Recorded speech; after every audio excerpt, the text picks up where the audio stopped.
పోను. మామయ్య వద్దు ప్లీజ్. కనీసం నువ్వు ఇక్కడ ఉన్నావని మామయ్యకి చెప్పి తీరాలి. నువ్వు ఏమైపోయావో ఎక్కడున్నావు వాళ్ళు ఎంత బాధపడతారు. బాధపడాలని ఇక్కడికి వచ్చాను. సంతోషించారు ఊరుకో. హలో, హనుమంతరావు గారు ఉన్నారండి? ఎవరు? మామయ్య, నేను కృష్ణ మాట్లాడుతున్నాను. మీనా ఇక్కడుంది, మీరేం కంగారు పడకండి. రండి, రూమ్ నెంబర్ 12. నాన్న ఎందుకు ఇక్కడ రమ్మన్నా?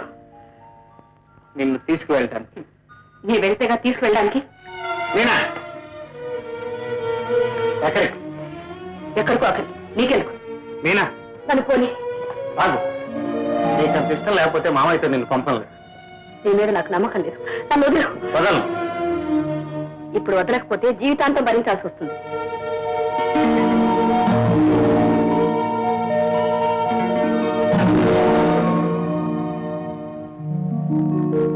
సరేలే, నీ బెదిరింపులకు నేను భయపడు. రా లోపల.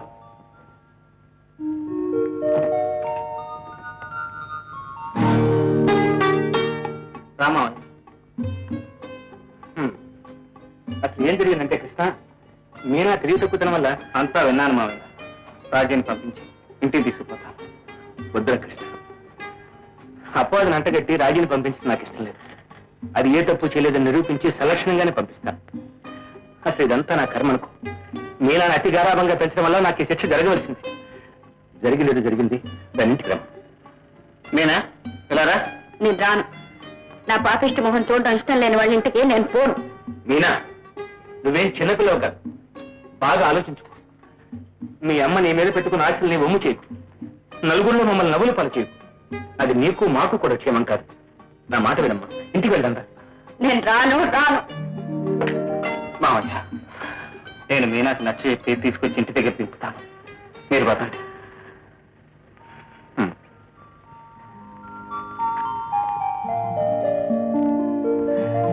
మీనా ఇక్కడే ఉందని మీ అత్తయ్యకి తెలిస్తే ఏం గొడవ జరుగుతుందోనని నాకు భయంగా ఉందిరా. నేను సత్య చెప్పి వెంటనే తీసుకొస్తాగా మావయ్య.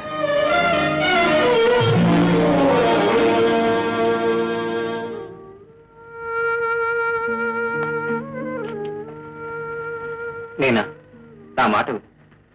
మీ అమ్మను నాన్నను కాదని ఎక్కడికి పెడతావు? నిమ్మలు. బాగుంది. నేను ఒప్పుకోకపోతే? నీ ఇష్టం ఎవరికి కావాలి? మా అత్తయ్య వాళ్ళ ఇంటికి నేను వెళ్తాను.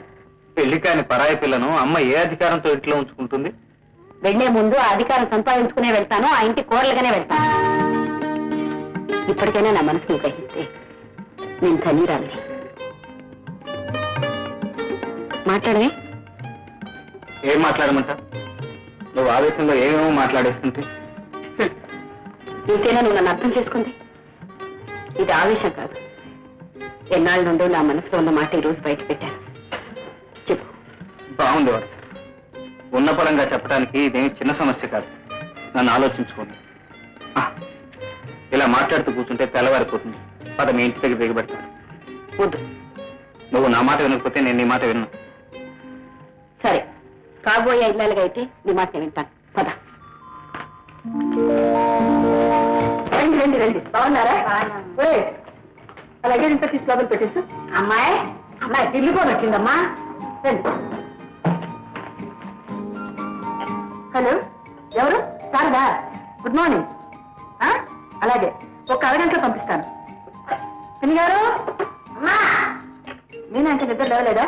అప్పుడేనా ఇంకా పదేవంది అమ్మా. ఒట్టి పిచ్చి మొద్దు. సమయ సందర్భం ఏమీ తెలీదు. మీరు వెళ్ళి ఆ టిఫిన్ పనులు చూడండి. నేను ఇప్పుడే వస్తాను. రోజు తగాదా పెట్టుకోకండి.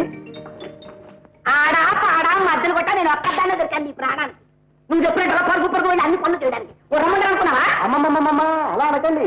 అదంతా తన మీద నమ్మకం. ఆ పిచ్చి కృష్ణ గారి చూసావు నేనంటే ఎంత ప్రేమదానికి ఎంత అభిమానం అనుకున్నావు. మీనా లేమ్మా, ఇంకా నిద్రేనా? 1:10 కావస్తుంది. చుట్టాలు పక్కాలంతా వచ్చి దిగుతున్నారు. అన్నట్టు సారథి నీతో బజార్ ఏదో కొనాలని ఫోన్ చేశాడు. స్నానం చేసి త్వరగా వెళ్ళరామా.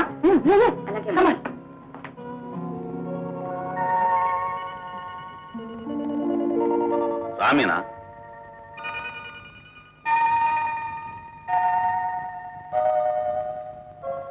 కూర్చో.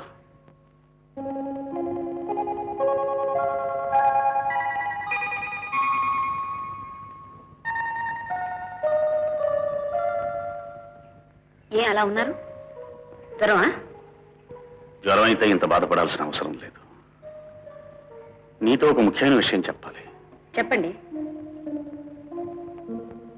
ఈ రోజు మన ప్రధానం జరగడం నాకు ఇష్టం లేదు. అది జరగకుండా నువ్వే ఆపాలి. నేనా?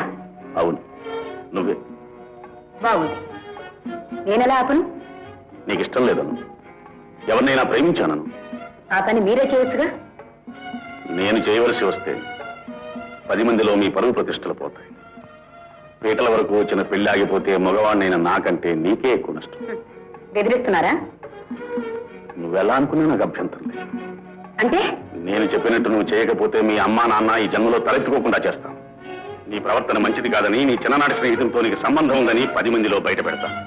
అది మీ వల్ల కాదు, మా వంశం నిప్పు లాంటిది. అది నీ వల్ల నీళ్ల పాలైంది. ఏమిటి మీరనేది? తాజ్మహల్ హోటల్లో నా కళ్ళారా చూసిన సత్యం. ఆ మాట అప్పుడే మీరెందుకు అడగలేదు? ఎందుకు అడగాలి? రాజేశ్వరి విషయంలో మీరు నన్ను అడిగారా? అందరూ నటించారు, నన్ను మోసం చేయాలని ప్రయత్నించారు. నేను ఏదైనా సహిస్తాను కానీ మోసాన్ని మాత్రం భరించలేనని మీకు ముందే చెప్పాను. మీనా, ఈ రోజు ప్రధానం ఆపు చేస్తావో, మీ అమ్మా నాన్నల గౌరవాన్ని పోగొట్టుకుంటావో నువ్వే నిర్ణయించుకో.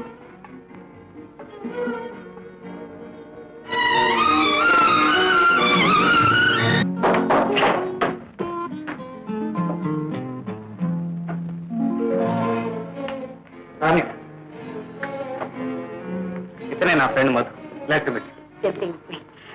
మీతో పర్సనల్గా మాట్లాడాలి. మీరు మాట్లాడుతుండండి, నేను చిత్రంలో కూర్చుంటాను. రాని, ఇంటికి ఇలా పరిగెత్తుకొచ్చా. ఏం జరిగింది మీనా? రాత్రి నేను ఇక్కడికి వచ్చిన సంగతి సార్కి తెలిసింది. ఈ రోజు ప్రధానం జరగకుండా నేను ఆపాలట, లేకపోతే మన కుటుంబ గౌరవాన్ని నలుగురిలో నవ్వులు పాలు చేస్తానని ఖచ్చితంగా చెప్పారు.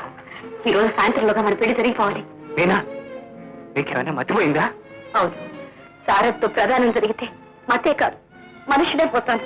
మీనా, ఈ విషయంలో ఆలోచించొద్దు ప్లీజ్. ఇలాంటి పరిస్థితుల్లో పెళ్లి కావాల్సిన చెల్లెలను వదిలిపెట్టి నేను పెళ్లి చేసుకోవడం న్యాయం కాదు. నిజమే, రాజుని గురించి ఆలోచించడానికి ఒక తల్లి అన్న ఉన్నారు. కానీ నాకు తల్లి తండ్రి ఉండి కూడా లేనిదాన్ని అయ్యాను. మమ్మీ నన్ను అర్థం చేసుకోవడానికి ప్రయత్నించదు, నాన్న అర్థం చేసుకున్నా మమ్మీకి నచ్చి నన్ను కాపాడలేదు. నీ మీద విశ్వాసంతోనే వచ్చాను. నువ్వు కాదంటే సారథి తను చూసిన నిజాన్ని బయట పెట్టి నలుగురిలో మా పరువు తీస్తాడు. నాకే నేను నిజం చెప్పినా మా మమ్మీ నన్ను బలవంతాన సారాకే కట్టబెడుతుంది. ఇష్టం లేని కాపురం చేయలేక, కలిసి బ్రతకలేక ఆత్మహత్య చేసుకోవాల్సి వస్తుంది. ఇప్పుడు చెప్పు, నా మెళ్ళలో పసుపు తాడు కట్టి బ్రతికిస్తావు, ఉది తాడు కట్టించుకుని చావమంటావో చెప్పు. మీనా, అవును, మనిద్దరం కలిసి రాజీకి పెళ్లి చేద్దాం. నా మాట విను.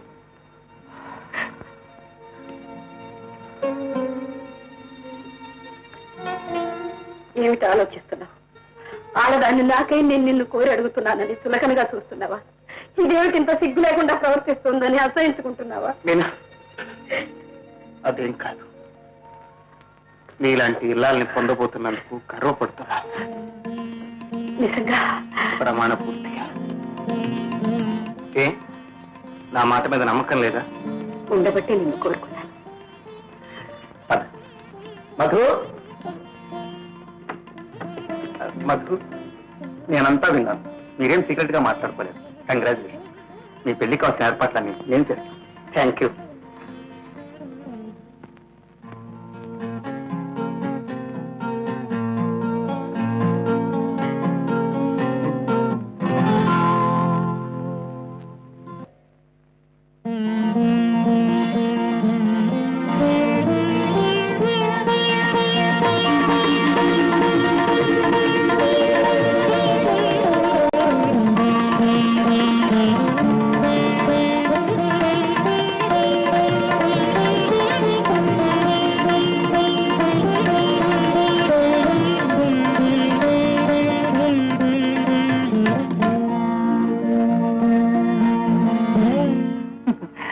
తల్లి, ఏమిటి ఇదంతా కొత్తగా?